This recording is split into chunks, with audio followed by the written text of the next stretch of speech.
Jews rejected Jesus as their Messiah, while Christians and Muslims accepted him.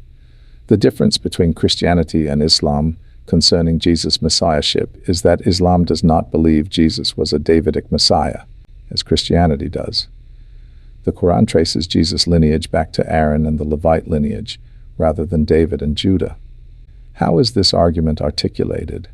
The differences in the views of Jesus' messiahship between Judaism, Christianity, and Islam are rooted in the religious texts and theological interpretations of each faith tradition.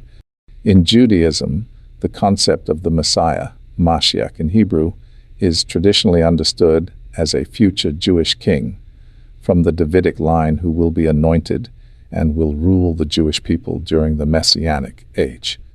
The Jewish expectation is that the Messiah will fulfill the prophecies of the Hebrew Bible, rebuild the Holy Temple in Jerusalem, gather the Jews back to the land of Israel, and usher in an era of peace and understanding.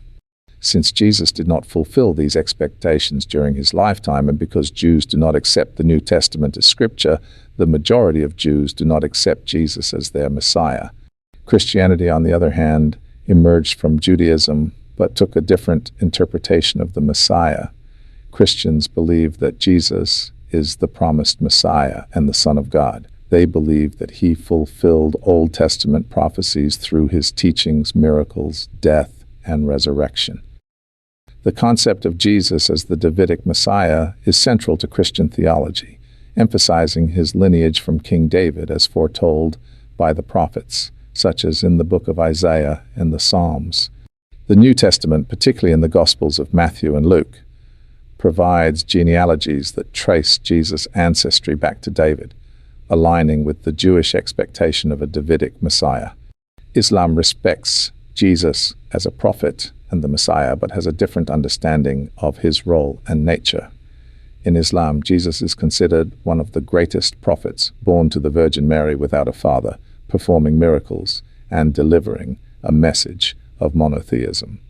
However, Islam rejects the concept of the divinity of Jesus and does not see him as the Son of God or part of a divine trinity as Christianity does. The Quran does not provide a detailed genealogy for Jesus, although it recognizes his extraordinary birth and his role as the Messiah. It does not establish a lineage connecting him to David and Judah. Instead, Jesus is often linked with Mary, who is herself described as being from the line of Imran, the father of Moses and Aaron, in the Quran. This association might lead to the belief that Jesus is traced back to Aaron and the Levite lineage in Islamic tradition. However, Islamic scholars usually do not emphasize Jesus' ancestry in the same way Christian scholars do with the Davidic lineage, focusing instead on his prophethood and message. The notion that the Quran traces Jesus' lineage to Aaron rather than David might be a result of the Quranic emphasis on Mary and her connection to the family of Imran. It's important to note that the Quran speaks highly of Jesus and Mary, but the focus is on their piety and their roles in God's plan, rather than on establishing a royal messianic lineage, as is emphasized in Christianity.